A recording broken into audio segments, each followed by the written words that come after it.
recognize the ranking member for opening statement. I yield to the ranking member for an opening statement. I yield back. Good morning, Madam Chair. Thank you, Madam Chairman. Distinguished gentlelady from California, Mary Bono. Gentlelady is recognized. Chair now recognizes The lady from California is recognized. I'm pleased to introduce Congresswoman Mary Bono, former U.S. Representative for California's Inland Empire and Desert Region from 1998 to 2013. Mr. Speaker, I yield myself such time as I may consume. Gentlelady is recognized. Hello and welcome to this episode of Sagely Speaking. We have a fabulous guest yet again today. I am pleased to introduce you all to Steve Adami, who has a tremendous story. He has lived experience. I think once you hear what he has to say, it'll be eye-opening in many regards. And I don't want to tell too much of his story because I think he will do a better job than I am. But Steve spent many years in prison, and once he was released from prison, he committed himself to his sobriety and to helping others who are struggling with addiction and community reentry following his own incarceration. People who know Steve have described him as humble, grateful, accountable for his past, an example of rehabilitative success. And most excitingly, in May of 2023, he was appointed as the executive director of The Way Out, which is a recovery-focused homeless initiative of the Salvation Army in San Francisco. Now, many of us will think that San Francisco is one of the cities that is hardest hit across the country. And again, so I think Steve's going to shed some light on his feelings, his perspectives, and his experience. So Steve, welcome to Sagely Speaking. We're very glad you're here. Hi, Mary. How are you doing? Thank you for having me. Yeah. Well, tell us, how's life? And what are you busy doing these days? Well, life is good. Can't complain. We are working really hard on solving the addiction crisis in San Francisco among people that have nowhere to live. So we launched an initiative called The Way Out. It's really a recovery-focused homeless initiative, and we are in the process of trying to expand our reach. Right now, more globally in San Francisco, the Salvation Army houses around 800 people a day, but we have 250 beds that we've carved out into a recovery system of care that helps people get off the street in real time, begins to help them learn how to live, become financially independent, and then kind of return them back to the community whole over a 2 or 3 year period based on the needs of the person. And we're trying to expand those beds to about 1,000 right now. I'm sure those will fill up easily and quickly, right? Yeah, definitely. Well, so you have hope. I think a lot of people, again, look at San Francisco as a lost cause. Actually, a lot of people look at the state of California as a lost cause. But I think what you're doing does give us hope. Tell us about how effective you are. You know, Salvation Army, how you came to the Salvation Army as well, how they recruited you to this job. So it's an interesting story. So I got out of prison in December of 2010, just trying to figure out what I was going to do with the rest of my life at close to 50 years old at the time.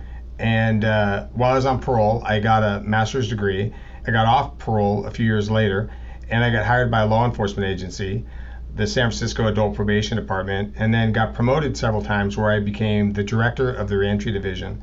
And in that role, I really did two things. One is I managed operations of San Francisco's Reentry Council, which was 17 city departments and 7 formerly incarcerated people that really coordinated local efforts for people returning from state prison, federal prison, or out-of-home placements for juveniles. And we opened up around 60 programs during the time I was there that were really focused on recovery and self-sufficiency, and all the programs were drug and alcohol free. We were housing around 500 people a night, and lives were really changing.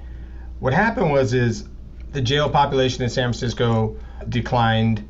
The number of people on probation and parole had declined, which are all good things. But when I walked outside of my house, I live in San Francisco, there were still people living in tents, people using drugs publicly, people selling drugs in the open, businesses were being boarded up, low-level crimes like theft and auto burglaries and things of that nature were still on the rise. And I remember going to work saying, like, things are getting better in our world, but we were only serving people in the justice system. How could we take these efforts to like a broader population? And you know, God works in mysterious ways, and I got a call from one of my friends who was also on your show a while back, Tom Wolf, and he told me, it's like, hey, the Salvation Army's trying to roll out this plan. Like, it happened really, really quick, and that was like the end of February, and you know, I met with them in early March, and then decided to take on the role, and a couple of my peers from the city joined me, and it's been really rewarding. We kind of, right when we got here, we coordinated a bunch of local efforts of the Salvation Army into a recovery system of care. We also launched treatment on demand. I don't know like if your viewers know much about Medi-Cal, but all the hurdles we put as a society in the way of people just like getting into treatment is crazy.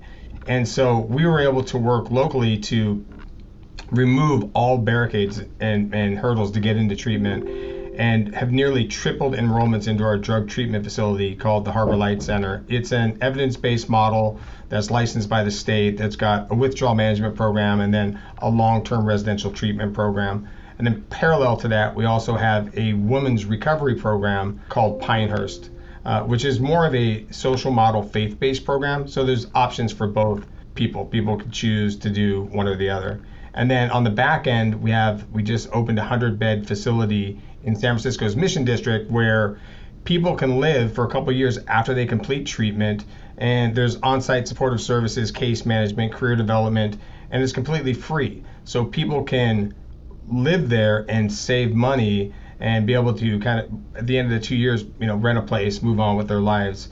I think the two biggest tools that we've used to really improve outcomes on the street is, one, this treatment on demand model, and then two, the Salvation Army made a commitment through a tool we're calling Pathway to Independence that anybody who completes treatment in San Francisco does not have to be at our facility, could be at any facility. We're offering 2 years of free housing for those folks. So we're trying to incentivize treatment because we're running parallel across, this housing first model, which basically, as you probably know, thinks the solution to every problem is just to get you off the street. And while none of us want to see anybody living on the street, we are really interested in addressing the root drivers of homelessness and addiction, and really have set up a system to give people back their lives and not be dependent on government or other people. A lot of critics are going to say that there's a lot of money going towards programs like this, and especially in the state of California, huge numbers of taxpayer dollars are going to these programs, but you're seeing that these are effective. And from what I've heard from our mutual friend, Tom Wolfe, he is a huge champion of this and of yours. Again, somebody with lived experience, but treatment on demand. I mean, there shouldn't be any barriers. If somebody's saying, I need treatment, I need help, I mean, that's the moment we want in somebody's life, right? We want somebody to say, I need help, and then to be told, no, sorry. What a lost opportunity. And again, not just for the individual, but for society. Yeah, it's interesting. Those are all barriers that society put up, right? Medi-Cal requires people be deemed a drug addict to get in. So they have to do an assessment to prove that they're a drug addict. And so that requires you to meet with the clinician, do an assessment, and meet eligibility. And so it's kind of crazy. It's the systems have changed so much. But I want to get back to the point where you mentioned about investments and things are costing a lot. So our system is only maybe 25% of it is funded by the government. We're self-funding the rest of it, where there is billions of dollars being invested into the housing first model. And what we've learned in San Francisco is that it costs $1 million to build one unit, and then you're going to have to pay somebody's rent in perpetuity for the rest of their life. Do I think housing first is a good model? I think it's necessary for a certain subset of the population. I don't think it's a one-size-fits-all approach to solve homelessness. Actually, it hasn't worked as a one-size-fits-all approach to solve homelessness because we can't build our way out of the problem. Just in San Francisco, 1% of our population lives in permanent supportive housing, yet 16% of our overdose fatalities have happened in permanent supportive housing. We've lost over 4,000 people since 2019 to fatal overdoses. 71% of those came at a fixed address. 16 to 17% happened in government-funded permanent supportive housing. So what we've seen is we're getting people off the street. It's very expensive, yet we have still 4,000 people living on our streets, another 4,000 people living in shelters in San Francisco. The Department of Homelessness issued a report maybe 5 months ago that showed 8 out of 10 people on our shelter system are not going into housing. They're going back to the streets. We have a budget from our Department of Homelessness that's close to $710 million, yet $400 million of it doesn't go to solve homelessness. It goes to pay the rent of people who are not homeless. So what we see here is this perpetuation of open air drug markets, public drug use, fatal overdoses. We get people into housing off the streets, haven't addressed the driver that brought them to homelessness. We put them inside a unit somewhere where they're isolated, not part of a community, using drugs, and then often overdose and die. it's really, if you really value people and you really want to see people reach their full potential, really investing in services that help them change is super important. And again, I don't want to see anybody live on the street. It's super unhealthy. I couldn't imagine what it'd be like today. Prior to spending a lot of my life in and out of jails and prisons, I never had a place to live when I got out. So I do understand, I am empathetic towards people that have nowhere to live. But if you believe in people, you invest in people and you make the sacrifice to help them change. And it's really a rewarding experience. I think it's important to point out, too, that you did receive a pardon from the governor of California. And I know that's a big deal for you. And would you talk about the pardon and why did you seek a pardon? You've been long released since prison. And after the fact, you asked for a pardon and got it with support of a lot of local officials and advocates and people who came to bat for you and said, absolutely, he's earned the right to have his offenses pardoned. Well, it's interesting. So when I got hired by the probation department is when Prop 47 had passed. And I had gone to prison on a simple possession, which was now eligible to be reduced to a misdemeanor. And I showed up to a Prop 47 clinic in San Francisco. And I guess, not everybody knew my story. And they were like, wait a minute, don't you work at the probation department? And I was like, yeah. So I went through this Prop 47 clinic and I got a pro bono attorney who then looked at my whole record. And we had to go through non-prison convictions. We went through expungements and reductions. And I had convictions in like 7 counties in the Bay Area. So we went through that, and then we submitted what was called the Certificate of Rehab in San Francisco for prison convictions, and that was granted in 2018, which then turns into a pardon application. And so during COVID, I recertified my pardon application and, just submitted a bunch of documents, and then eventually I got called by the Board of Parole Hearings and went through an extensive interview and had to submit another packet. And, on Good Friday of all days, I got a call from the governor and had been granted a pardon. So, yeah, it was nice. It was quite the story. You were busy raising hell as a kid. You were busy doing a lot of things, right? The first 45 years of my life could be characterized by a series of bad decisions. Yeah, if I wasn't breaking the law, I was using drugs. If I wasn't using drugs and breaking the law, I was locked up somewhere. So, I had this moment of clarity on this last prison term where I'd realized that at the center of my problems was me. And that when I was clean and sober, I wasn't really a bad person. I wasn't breaking the law, wasn't doing illegal stuff. I was actually a decent, caring person. And then I realized that if I had caused all this mayhem, that I could also fix it. And that was a really dividing moment in my life where I was sitting in a prison cell in San Quentin, and I just made the decision from that point forward that I didn't care what happened. I just was not going to use drugs anymore, and I was not going to break the law anymore.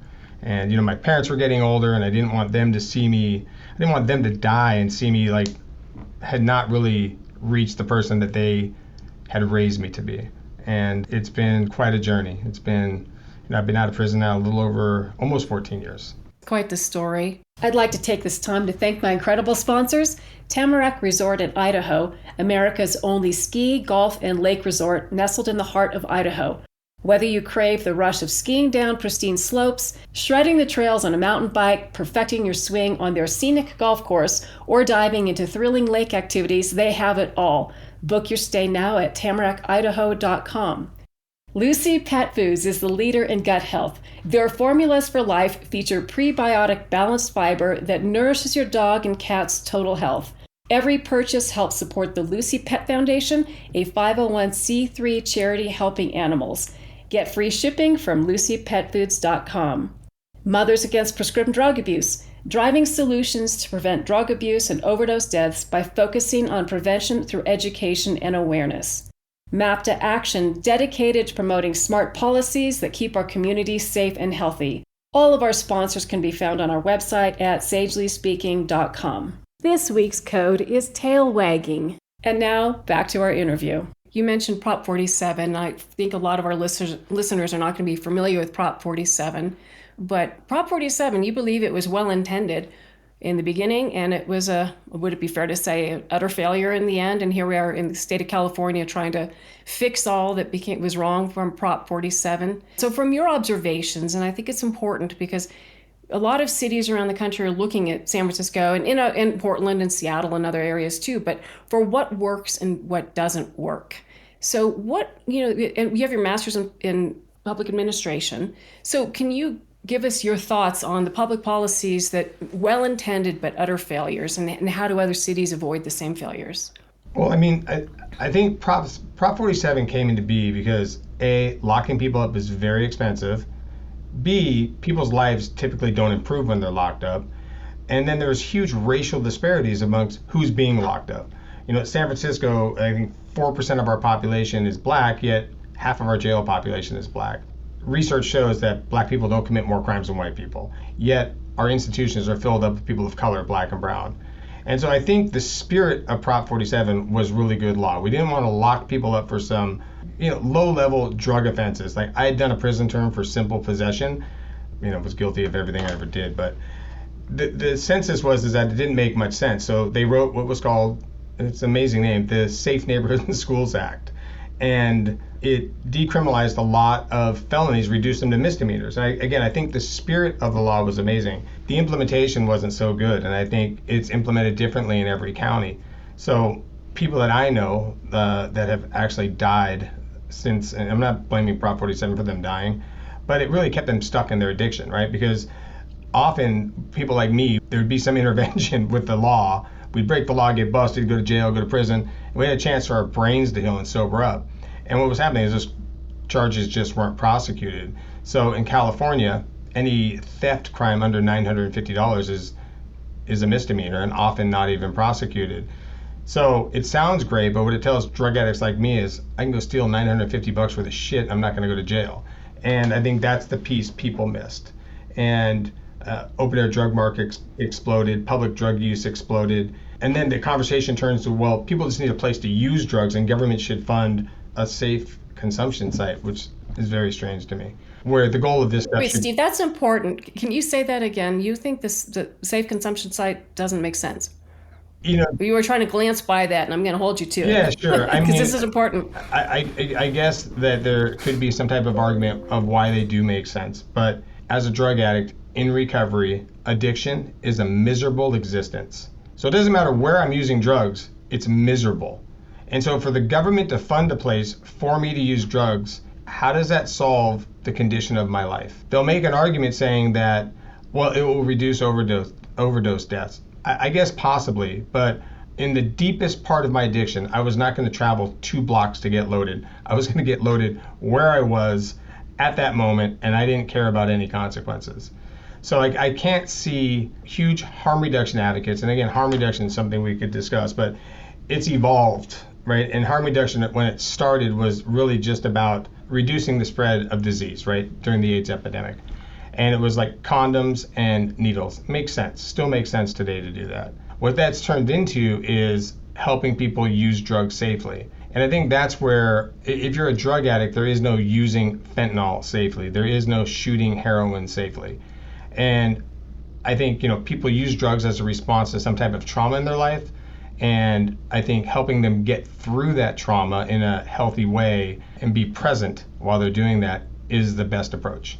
And so I'm not a big fan of the conversation when people start talking about safe injection sites. So people that are homeless live in a tent. They're going to walk 4 blocks to shoot dope, smoke fentanyl, whatever the deal is, and then leave and go back to the tent. And then we don't ever talk about, well, how do people get money for drugs? Like, it doesn't fall off of trees. Like, I committed crimes every day to support my habit. And I'm not alone, right? Every drug addict I know does the same thing. And so we minimize really the potential in people that are addicted to drugs twofold when we don't hold them accountable and then we don't help them become the best of themselves. I was in a program for 5 years called Delancey Street Foundation, which was a real rigid model. I was there in lieu of a prison term back in 2000. And it's when I first realized that all people that are addicted to drugs are so smart and have so much potential. That's when I became convinced that investing in people and investing in systems that help people change is really the right approach. And this perpetuation of drug use to people that are addicted to drugs doesn't solve the problem. And so I think, like, in California, we've seen this triple triad of 3 policies that perpetuate some of the madness we see on our streets. First is Prop 47, as you mentioned, where people are supporting their habits, committing low-level crimes to support their habit. There's no accountability.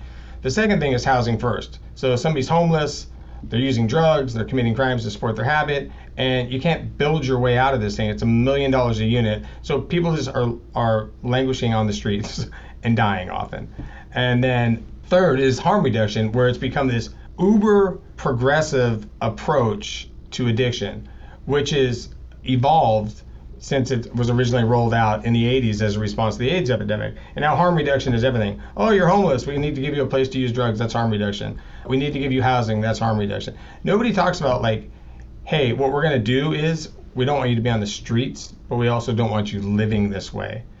And helping people get into treatment and become the best of themselves. And again, I get targeted as somebody who doesn't believe in justice reform. When justice reform, when the conversation started, it was about procedural fairness. That if somebody snatches a cell phone and they live in Pacific Heights and they're white, they go home, and there's a black kid from the Bayview who snatches a phone and he goes to prison. And that's not fair. And we need to have a justice system that's fair and policing that's fair. It doesn't mean you just open the floodgates and don't hold people accountable. And I think that's where this kind of divide happened about justice reform. That people were really seeking procedural fairness, not just a lack of accountability, right? We vote for politicians like yourself who then pass laws, and then society, we just don't enforce the laws. Which there's a great book written about it called Street Level Bureaucracy, where the ultimate policymaker is the frontline worker, right? So the cop decides to arrest or not arrest. The judge decides to let somebody go home or send somebody to prison. The social worker at the welfare office either makes the person sit all day so they leave, or they see them right away, right? So we set up these systems where they're somewhat dysfunctional, and there needs to be an evolution where people can access care, we hold people accountable, and we also offer opportunity, because that's where change happens, where the intersection between opportunity and accountability is usually where the light bulb goes on for people. I think it's so ludicrous, though, that this misdemeanor for theft below $950, where's the fairness to that little shop owner? Yeah, it's horrible. It was completely stupid. It was a boneheaded thing to do. That it is not fair. Yes, you can't incarcerate our way out of the addiction issue, but you can't let this fall on the backs of the small shop owner. Or, I know a lot of people say, oh, it's the big box stores, it's Nordstrom, it's Saks Fifth Avenue, whatever. And so they don't have the same sense of outrage that they should. But it was one of the stupidest public policies I've ever heard in my life. So hopefully that the California voters will overturn that in November with the ballot initiative to reform Prop 47, which is a good step. And we're fully on board with that. We had Greg Totten on earlier on the podcast season to talk about that effort, and glad to see that it qualified for the ballot. But Steve, I'm so glad you bring up harm reduction, because I get a lot of pushback. I get a lot of pushback because I came out against the prescription drug companies, Purdue Pharma, and those who were knowingly selling their pills to kids. And then I'm told, well, you took away those, so now kids are going to heroin and fentanyl. So there's always pushback when you try to advocate for better things. But with harm reduction, I'm glad some people do it. But I personally just have a hard time saying to people, here, to use your words, let me enable you to be miserable and continue being miserable. In my experience, and I've been around addiction my whole life, and you've said it, that misery index is going to get worse and worse and worse and worse. And that's the path we're putting people on. Let me help you. Let me enable you to get worse and worse and worse and sicker and sicker and sicker, maybe to the point of overdosing and dying. Maybe being revived from an overdose. But for me, I just don't understand the thinking. And to hear you talk about it means a great deal to me, because I feel like I can stand my ground a little bit better when you talk about it and saying, no, let's get these people out of the misery factor and get them on the road to being healthy. And we're delaying. All that we're doing with harm reduction is delaying, it seems. Well, there's a balance between being compassionate and enabling somebody to destroy their lives. So again, like Prop 47, I think harm reduction, the spirit of it was, good. We want to help people kind of work through their challenges. I think where I kind of split hairs with people is when their decisions impact my life, right? So that I can't go to Nordstrom's rack anymore because it's closed, because people were stealing everything that wasn't tied down. I can't go to Nordstrom's anymore because it closed. And I could go on and on and on and on and on. The list of stores that have closed in San Francisco and businesses. Stealing from stores is not good, ever. and people should be held accountable. We don't need to hold them accountable for being a drug addict, but we should hold them accountable for their behavior, right? And that went out the window. That became part of the process with Prop 47. You were mentioning Purdue Pharma and prescription meds, and I think it's interesting. So you hear this often in San Francisco and in other cities that are very liberal, where they talk about safe supply. And how short of memories do people have? Because we tried safe supply with Oxycontin and it didn't work too well. Like, kids were, record numbers, people in foster care, all kinds of people locked up, a bunch of people died, communities were destroyed. And, to revisit that is just shocking to me, right? And they marry these two concepts of safe supply and safe consumption sites. It's just shocking to me that there was a project in San Francisco that opened up. It was open for about a year and a half, and it was a linkage center that was placed in the center of the city that was designed to really help people get off the streets and get routed or triaged for services. I think originally it started that was going to be an intervention like the justice system. Somebody gets busted, they get taken to the linkage center, they'd be given a choice, jail or services. But it didn't work out that way. I think that was the original intention. And the nonprofit running it was allowing people to use drugs on site. And I was a city employee at the time, and I was overseeing about 60 programs. And my staff had an office there, and our community partners, and all of our community partners said, we're not going there anymore. And then eventually they shut the place down and it closed up. But some will tout what a great success it was, and then others will point out the failures of it. But it was like $20 million. I don't know, I didn't see lives changing. I didn't see people getting better.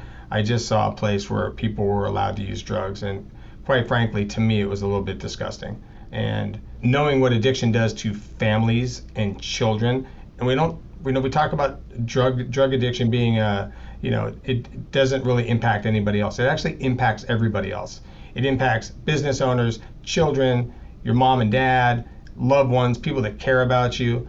And we overlook all of that in the vein of giving people autonomy to do what they want with their lives. And again, I don't care who shoots dope. I don't care who uses drugs. I do care when you're using it in front of my house, in a tent, throwing the needles in front of my front door, when kids are walking by. Like, I don't care what you do in your own space, your own place, do your thing. But when your decisions impact my life and the whole society's life, then we need to have a conversation. On our Department of Public Health's website, it says the harm reduction ordinance in San Francisco is that it will reduce harm on drug users and the community. If we just use that standard, we've failed miserably. We've lost 4,000 people to fatal overdose. We distributed something like 200,000 doses of Narcan last year. We have 8,000 people in the city that are homeless, 4,000 living on the street, 50% of them, which I think is low, I think it's much higher, addicted to drugs. Businesses are boarded up, and society's a mess. So it's failing on both parts. We're not helping people, or we're not helping the community. Steve, I do care when people use. I know it's an adult decision and all of that, but it's gotten so out of hand. And what's terrifying is, that kids, 12-year-olds, are getting fentanyl-laced pills through Snapchat or social media. These things are powerful. They're addictive by design, and the bad guys know that, and they're pushing them on our kids. And I think that our society's normalized so much of drug use, as opposed to talking about mental health, mental wellness. How do we have a good day? How do you take a bad day and turn it into a good day? Or how do you accept that you had a bad day? So I do care, because I'm a grandmother now of, but to my husband and myself, we have 11 grandkids. I have 2 biological, and they're 9 and 12. And they're at this age now where they're going to be confronted with this soon, and it scares the hell out of me.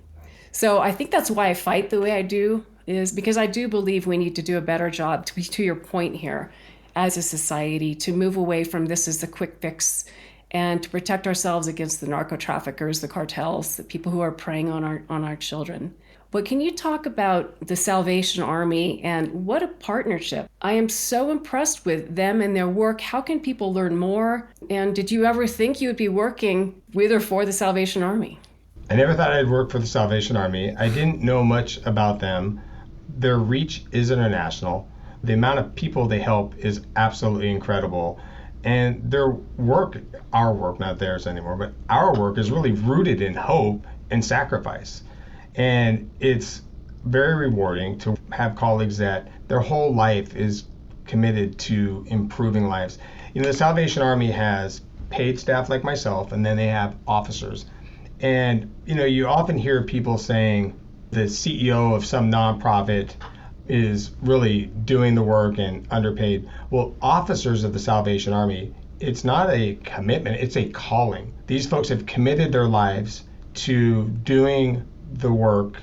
We're a Christian organization, and it's a calling. It's something they do for basically nothing. Their pay is just to really cover expenses. My boss is a pastor, and it's super rewarding when you're in settings where the goal is not enrichment. The goal is social improvement. So it's great. It's rewarding. I mean, we are on this mission. You can learn more by going to thewayoutsf.org. That's the URL for our website. Ways to get involved. We are really trying to create a model here in San Francisco that can scale and take it to other places. And it's a really exciting time. And people can learn more about you too on your website. You can Google me. Good and bad will come up. That's good. That's all right. That's all right. That's a full life. Yeah. Good and bad, but they can find you directly Googling you or at your personal website, which is steveadami.com. Yeah. And I think you're going to find the inspiration in you and your words and your story. I think you are just a treasure, an absolute treasure. You're brilliant. Perhaps that brilliance is what got you into so much trouble in your youth because you were very entrepreneurial. I'll tell you this too. I am embarrassed to say that sometimes I walk by the bell ringers at Christmas time and I don't give them money. And I don't think I'm ever going to do that again after this interview. I think if I'm going to see the Salvation Army at Christmas time ringing their bells, I'm going to do what I can to support because of the work you're doing and everything you've said. That's awesome. I mean, it's times change and evolve. And I think the kettle started in San Francisco. That's the interesting part of the movement. We've been in the city for 140 years doing this work. Like, I didn't bring new work to the Salvation Army. They've been doing this work just kind of under the radar. What me and my colleagues who came from the city to join them, what we're able to bring was this level of expertise to kind of coordinate the local efforts into this system of care that really just prioritizes people. But it's been rewarding, and there is ways for people to get involved, and people can donate, and people can kind of join our movement here in the city as we expand to other areas. But I do believe homelessness and addiction are both solvable, and there's a divide in how to solve it. I've been part of a coalition of people, which we call ourselves the San Francisco Recovery Coalition, that have really elevated the awareness around addiction and recovery. We've been in several public hearings. We have an annual recovery summit where we just, where we discuss these things. And we've been very transparent and very outspoken about our beliefs. Again, we're not against harm reduction. We're not against housing first. We're not against any of that. The solution space just needs to enlarge. We need to have more options for people. And I do think that, I often say this, and it's probably pisses people off, but I've never seen anybody's life improve that's shooting heroin or smoking fentanyl. I just haven't. So whether they use it in a place funded by the government or they use it in their own house, their lives are not improving, and they're using it for a reason. We should get to the underlying cause of what's driving that, because the goal should be is everybody should be enjoying life the way you or I or others. I mean, obviously we all have problems of some sort, but not problems that then separate us out from the community. And so, I don't know, I feel like my whole life's work is rooted in developing these systems where people can become the best of themselves. A simple concept I learned when I was in Delancey Street 25 years ago. Well, you are remarkable.